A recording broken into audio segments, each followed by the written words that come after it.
होता है तब भी भोजन दिया जाता है, कराया जाता है। और अगर कहीं मुंडन संस्कार होता है उसमें भी 10-5 लोगों को भोजन कराया जाता है। अगर शादी विवाह होता है उसमें भी भोजन कराया जाता है। और कोई शरीर छोड़ के चला जाता है तो उसमें भी भोजन कराया जाता है। इसका मतलब यह है कि किसी को अगर हम भोजन करा दिए तो समझो कि भगवान का काम है, ईश्वर का काम कर दिए।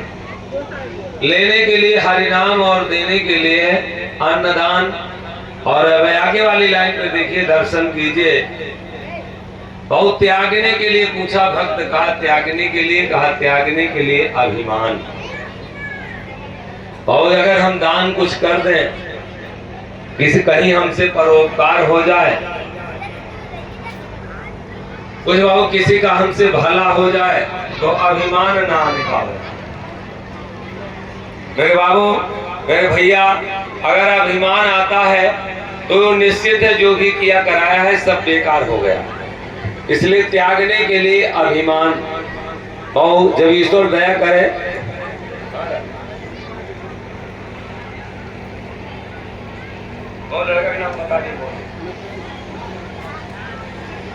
और लेने के लिए हरिनाम और देने के लिए अन्नदान और त्यागने के लिए अभिमान। और वो भगत ऊंचा संत जी से कहा बांटने के लिए, कहा बांटने के लिए ज्ञान। वो ज्ञान, गीता कहती कि सबसे बड़ा दान जो है वो ज्ञान है। ज्ञान के बराबर और कोई दान नहीं, ये महादान है। और सब दान है और ज्ञान जो है महादान है।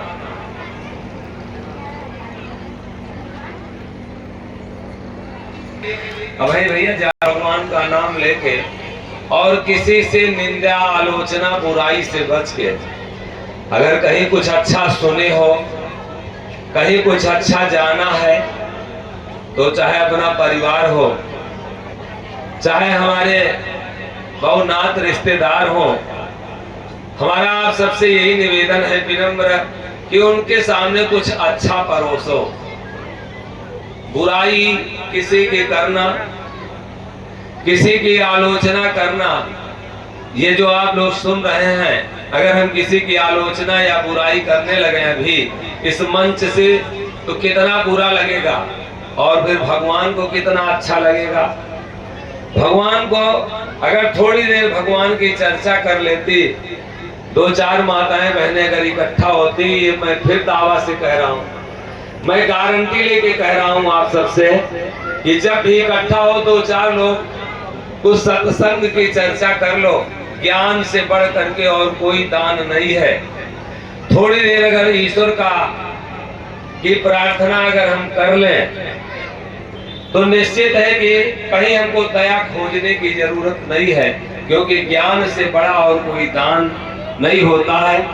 इसलिए थोड़ी देर से हमारा अपना मन अगर अपनी वृत्ति को शांत करके अगर थोड़ा सा भाव ठीक करके और संतों की वाणी ये जो सुन रहे हैं आप लोग, ये चर्चा अगर अगल बगल थोड़ी दिन तक आप, अब तो खैर सोशल मीडिया का जमाना है, अब तो मोबाइल में भी बहुत अच्छी अच्छी बातें आती है, लेकिन जाकी रही भावना जैसी प्रभु मूरत देखी तिन तैसी।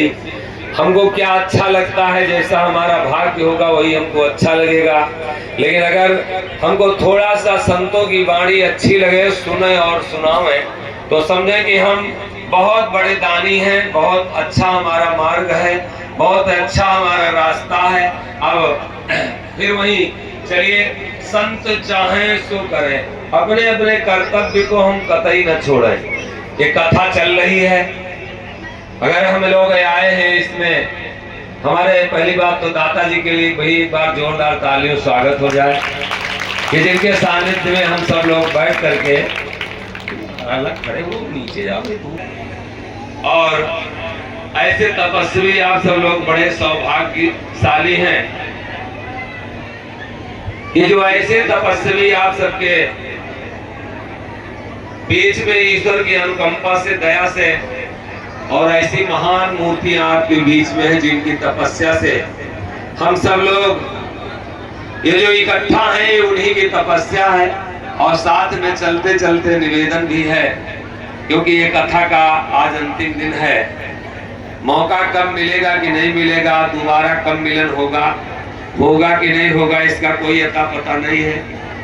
बहुत संत अगर आपके बीच में एक नियम बना लीजिए कि हमको सोमवार को जाना है या पहली तारीख को जाना है, एक दिन जहां बहुत महीना भर अपना लोग भोजन करते हैं, एक आध दिन अगर अपने गृहस्थी से निकल करके कहीं साधु संतों के सानिध्य में, वैसे तो कबीर साहब कहते हैं, हम एक दिन बताए भी थे कि कबीर साहब कहते हैं कि संतों का दर्शन दिन में 3 बार, सेवा 3 बार, सत्संग 3 बार, अपनी मनोवृत्तियों को ठीक करके जो भी ईश्वर दिया है एक नियम बना ले कि हमको 1 महीने में, और ऐसे बूढ़े बुजुर्ग संत आपके बीच में है, और तुलसी पंछी के पिए घटे न सरिता नीर, और दान किए धन ना घटे जो सहाय रघुवीर।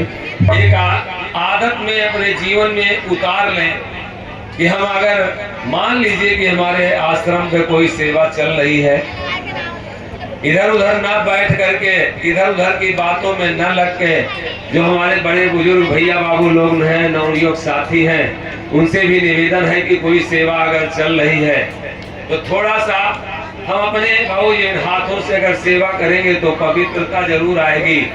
मन हमारा अगर लगेगा संत की सेवा में तो जरूर मन पवित्र होगा।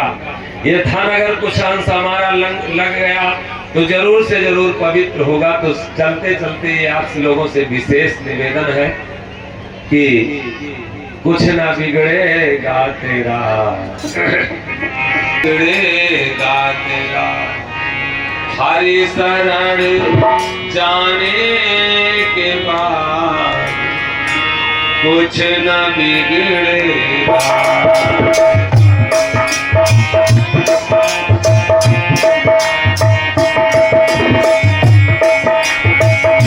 कुछ न बिगड़ेगा तेरा, हरि शरण जाने के बाद हरि खुशी जाएगी, हर खुशी मिल जाएगी, हरि शरण जाने।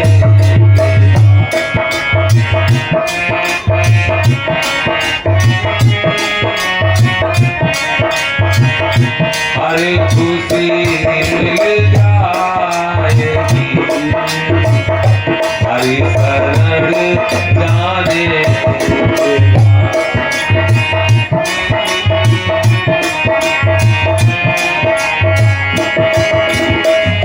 हर खुशी मिल जाएगी, हरि शरण जाने के बाद कुछ न बिगड़ेगा, हरि शरण जाने के बाद। अब संत चाहें सो करें, साधु की वचन लिख हीरे की विधि को अंक टरे, और सूरज चाहे पच्छू आवे बाझिन गोद भरे, अधु संत चाहे सो करें।